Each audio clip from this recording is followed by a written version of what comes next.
Halo semuanya, perkenalkan nama saya Alia Septiana, saya dari kelas Kimia B. Di sini saya akan menceritakan beberapa informasi bagaimana sih styrofoam dalam kehidupan sehari-hari.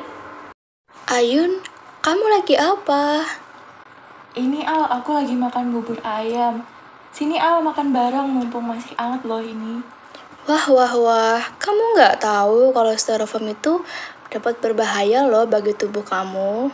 Hah, masa sih Al? Gimana itu? Kok bisa gitu? Bisa Yun, ayo mari kita bahas. Jadi, sebelum aku membahas kenapa sih styrofoam dapat merusak tubuh kita, apa aja sih yang kalian ketahui tentang styrofoam? Penjelasannya seperti ini. Styrofoam merupakan salah satu jenis plastik golongan 6 dari bahan anorganik yang diciptakan akan sulit sekali terurai secara sempurna karena terdapat zat polistiren yang membutuhkan waktu sekitar 500-1000 tahun untuk dapat terurai. Selain itu, styrofoam juga terbuat dari bahan kimia atas zat stirena, butil hidroksitoluena, politerena, dan CFC dengan disertai zat-zat adiktif lainnya seperti benzena terhadap pertumbuhan sel kanker atau karsinogenik pada manusia.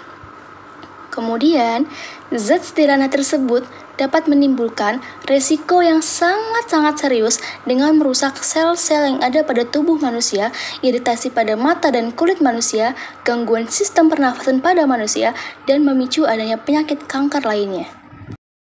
Jika kita membuang sampah di sungai atau di laut, seperti yang sudah ada pada gambar di atas, siapa aja sih yang akan merasakan dampaknya? Tentu jawabannya adalah manusia, biota laut, dan lingkungan hidup lainnya akan berada di bawah ancaman yang sangat serius jika hal ini tidak dapat ditindaklanjuti secara tepat. Di mana aja sih biasanya ditemukan adanya suatu tumpukan sampah styrofoam pada kasus ini? Sampah-sampah tersebut dapat ditemukan di lingkungan hidup seperti daratan dan di laut lepas. Di daratan, sampah tersebut akan mengakibatkan suatu pencemaran udara melalui oksigen yang kita hirup sehari-hari. Sedangkan untuk sampah yang berada di laut akan mengakibatkan tersumbatnya saluran air sehingga menimbulkan adanya banjir. Mengapa sih sampah styrofoam dapat membahayakan keaslian pada lingkungan hidup manusia dan biota laut lainnya termasuk kesehatan kalian? Pada umumnya, sampah styrofoam sulit sekali terurai dengan sempurna. Jika sampah styrofoam tersebut dibuang di daratan, biasanya akan berdampak lebih besar pada ekosistem darat yang berkaitan dengan cara menimbulkan bau yang tidak sedap untuk dihirup oleh manusia. Tetapi, apabila sampah tersebut dibuang ke dalam ekosistem laut, kemudian dapat mengakibatkan tumpukan sampah di dalam laut sehingga akan terjadi sumbatan yang serius dan menyebabkan bencana alam seperti banjir dan lain sebagainya.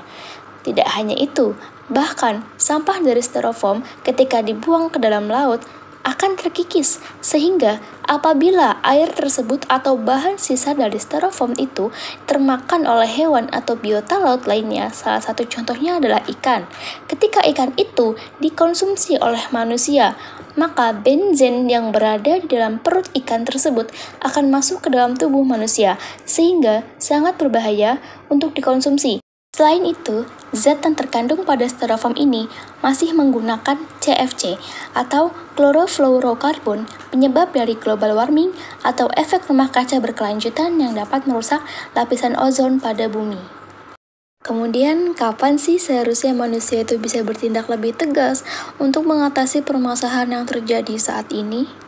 Pada umumnya, manusia harus lebih prihatin dan memperlihatkan kepeduliannya terhadap lingkungan kapanpun dan dimanapun, karena kesehatan lingkungan merupakan bagian dari salah satu kewajiban manusia dalam menjaga ekosistem menjadi lebih bersih dan indah. Cara untuk dapat mengatasi permasalahan tersebut yaitu dengan mengurangi penggunaan sampah styrofoam serta menggantinya dengan wadah atau tempat lain seperti piring atau mangkok pribadi. Kemudian, dapat juga dilakukan recycle dari sampah styrofoam tersebut menjadi sebuah karya seni atau keindahan lainnya di proses daur ulang bahan.